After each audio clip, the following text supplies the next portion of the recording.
Ah, enfin, bonjour tout le monde, bonjour la Terre. Dire que moi, je ne suis qu'un messager et je représente ici depuis 30 ans la somme totale en tant qu'investigateur privé et public. C'est-à-dire que quand j'ai découvert qu'il y avait un complot qui se faisait contre l'humanité et la planète elle-même, j'ai décidé de m'engager à fond. Avant, je vivais une vie pas mal hédoniste. Hein. J'étais musicien, artiste, artisan. Donc, pour moi, la vie, c'était fait pour la célébrer. J'ai jamais enduré la vie, quoique j'ai enduré toutes mes erreurs. J'ai dû leur faire face. Maintenant, dans ce monde de déception, de mensonges et de mal, on a tout changé. On a dégénéré, déshumanisé l'homme. On lui a fait accepter des choses qui sont inacceptables. Et on lui fait subir des choses qui sont vraiment atroces à tous les niveaux, surtout au niveau de la santé. J'ai écrit un livre sur les chemtrails. Ça a commencé en 1992. J'ai décidé de m'engager au Québec lorsque Bush père a déclaré le nouvel ordre mondial. Je comprends pas les journalistes qui disent, qui parlent de théorie du complot, n'est pas les couilles de réaliser. Il y a de l'huile de coco sur le dessus de ma tasse. C'est du vrai chocolat. C'est incroyable comme goût. Ça goûte le vrai chocolat. Et puis, je mets du sucre. Attends un peu. Je vais te montrer le sucre. Ça combat la carie. Et c'est bon pour la santé. Hyper bon pour la santé. Mais ce qu'on fait au sucre blanc, c'est incroyable. Et on est obligé de vivre avec ça dans les restos. Et c'est pas du sucre comme ça qu'on met là-dedans. C'est très difficile à exporter aussi parce que c'est un sucre qui est moist. C'est-à-dire qui est humifié, tu comprends? Tu sais? Ah non, c'est seulement dans les pays où ça pousse que tu peux avoir ça, mon vieux. C'est incroyable. On a accepté on a accepté qu'un dollar, ça vaut un dollar. Mais un dollar, ça vaut quoi? Je sais pas, moi, ça vaut 100 centimes. Ben oui, mais c'est quoi un centime? Mais c'est quoi? Tout ça, c'est de l'illusion. On a accepté de donner une valeur à tout ce qui bouge. Tu comprends, je veux dire, une valeur monétaire. Tout est monétisé. La comédienne française Marion Cotillard en a flotté sur un nuage que pendant quelques jours après avoir gagné l'Oscar de la meilleure actrice pour son rôle d'Édith Piaf dans le film La vie en rose, on a publié une entrevue qu'elle a accordée l'an dernier dans laquelle elle dit croire à la théorie du complot. Les bonzes du cinéma n'ont pas aimé ça et ça fait beaucoup jaser aux États-Unis, surtout que les Françaises et que les Français ont assez mauvaise presse là-bas depuis leur refus de s'impliquer dans la guerre en Irak. Des analystes disent aujourd'hui que sa carrière américaine pourrait même être de courte durée. Alors pourtant, cette théorie-là du complot est très populaire dans certains milieux, particulièrement sur Internet, où les documents pour la défendre continuent de s'accumuler. Est-ce que le gouvernement américain a eu quelque chose à voir dans la préparation des attentats de 2001? Pour en discuter dans nos studios de Québec, Nanki, qui est un adepte de la théorie du complot et qui donne des conférences là-dessus, et Martin Pouliot, animateur au FM 93. Bonsoir à vous deux. Bonsoir. Bonsoir. Alors, Monsieur Nanki, pensez-vous qu'elle va payer pour ces déclarations, vous croyez-vous? Ce sont des déclarations très osées et c'est un sujet qui est très controversé et qui a coûté cher à tous ceux qui ont voulu, si vous voulez, plonger dans les anomalies ou dans le fait de vouloir réouvrir cette enquête-là qui est vraiment incomplète. Cela étant dit, c'est vraiment, mais alors là, pas très brillant comme déclaration, et c'est pas très brillant non plus, je veux à peu près toute cette thèse du complot-là, je veux dire, faut être mou entre les deux oreilles pour soutenir ça, là. Alors, Monsieur Nanki, vous êtes mou entre les deux oreilles. Écoutez, je ne sais pas si Charlie Sheen est un idiot, Oui. je ne sais pas si Sean Penn est un idiot, mais ces gens-là ont risqué très gros à répéter, si vous voulez, les mêmes paroles que cette très gentille actrice qui l'a fait d'une façon très spontanée. Il n'y a pas que eux. Il y a aussi le gouvernement japonais qui se questionne sur le 11 septembre. Écoutez, cher ami, il y a plein d'anomalies. Il y a plein d'omissions dans l'enquête. Ouais, regardez, en partant, On a le là, je droit veux bien, de- là, mais Pardon? en partant, là, vous venez à la télévision, vous n'êtes même pas capable de signer votre nom pour venir parler de ça. En partant, ça en dit long. Là. Je veux dire, Mon nom, c'est François Pierre. Bon, Écoutez, avec ce que je félicitations. vis puis qu'est-ce que je fais, je tiens à protéger ma famille et mes enfants de personnes comme vous qui, pas comme vous, mais je veux dire des personnes qui s'en prennent, si vous voulez, à ceux qui cherchent à essayer de trouver la vérité sur toutes sortes de complots qui se font contre nous. Le plus grand complot, c'est de cacher la vérité. Mais C'est est-ce que changer votre nom, là, juste ce symbole-là, vous dites je fais ça parce que j'ai peur de représailles, ça montre pas que vous êtes un peu paranoïaque ou je sais pas, Non. que ceux qui sont adeptes du complot ont un peu de paranoïa? Ouais, non, non, pas paranoïaque. On est un peu méfiant. Écoutez, on a le droit d'être méfiant envers des gens qu'on sait qui nous mentent ou qui veulent s'approprier de nos biens ou de notre liberté ou des choses comme ça. On a le droit de se méfier de personnes qui sont, si vous voulez, non seulement pas nécessairement criminelles tant que ce n'est pas prouvé, mais c'est une méfiance. Oui, il n'y a pas de paranoïa. Il y a une vigilance, par exemple, qui se fait. Être vigilant, ça veut dire ne rien manquer, essayer d'aller au fond des choses. OK. Avant d'aller dans le détail, là, dites-moi, ce que vous croyez, grosso modo, c'est que le gouvernement américain a à voir dans la préparation des attentats de 2001, c'est ça?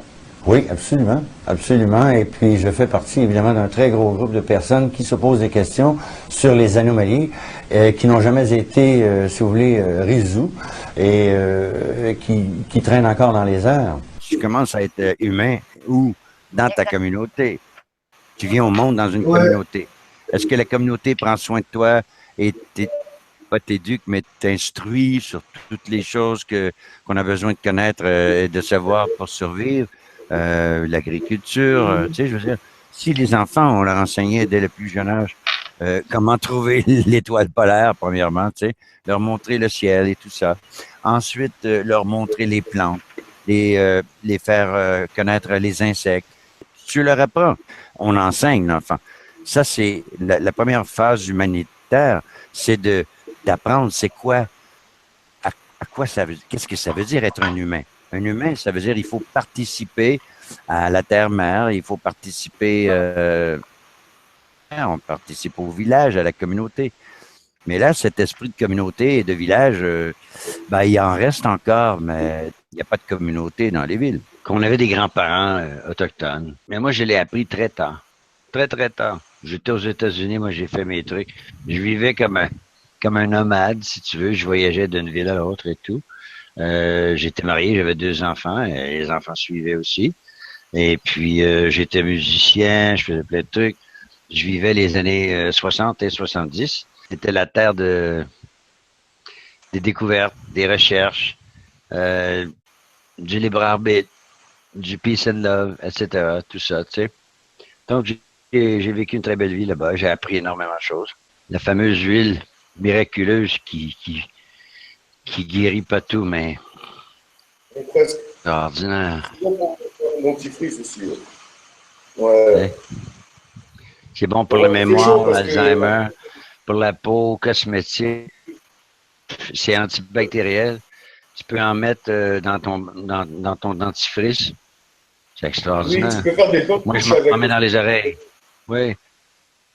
Ces Des écouteurs. bonnes bouches avec, c'est pas mal. Ah, pour les cheveux, c'est incroyable. Hey, pour les cheveux, ils reviennent en vie, tu sais. Mais toi, tu as les cheveux trop longs, tu pourrais pas t'en mettre. Ça te prendrait toute une bouteille. Mais c'est bon, ça les empêche de craquer, de briser. Et puis, je me frotte le scalp, le cuir chevelu avec et tout. Tu sais, c'est bon. Fait que, il y a un mélange de ça. Tu sais, manger beaucoup de légumes.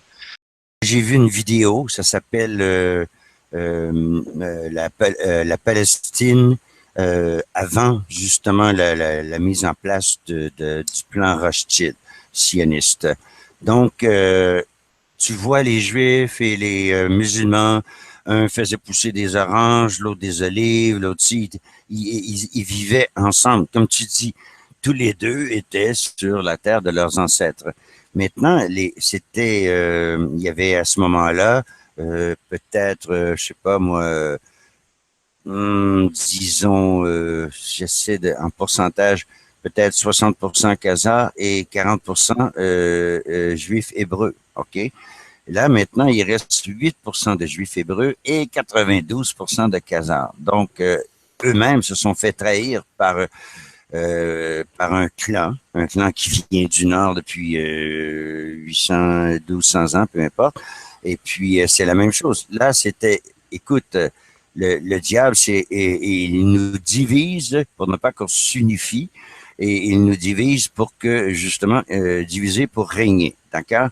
Donc, on a tous tombé dans le piège. Moi, il y a une chose qui est très importante que je veux mentionner ici, c'est que sur la Terre, il y a deux races. Il y a la race humaine, puis il y a les autres.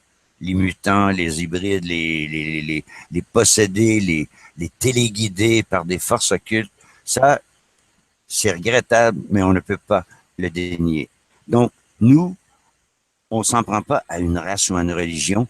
On s'en prend, nous, ce qu'on veut faire, c'est que peu importe la religion à laquelle tu appartiens, si tu comprends le principe créateur et que tu respectes tout ce qui est vie, et ça inclut les animaux, les plantes et bien sûr la race humaine, OK? Et les valeurs humaines. Il va falloir énormément de dialogue pour s'entendre sur les valeurs humaines qui sont la liberté de choix de chaque personne, sans faire le mal à personne d'autre, de choisir comment il va s'habiller, de choisir le métier qu'il va vouloir faire et apprendre et dans lequel il va exceller. Tu comprends?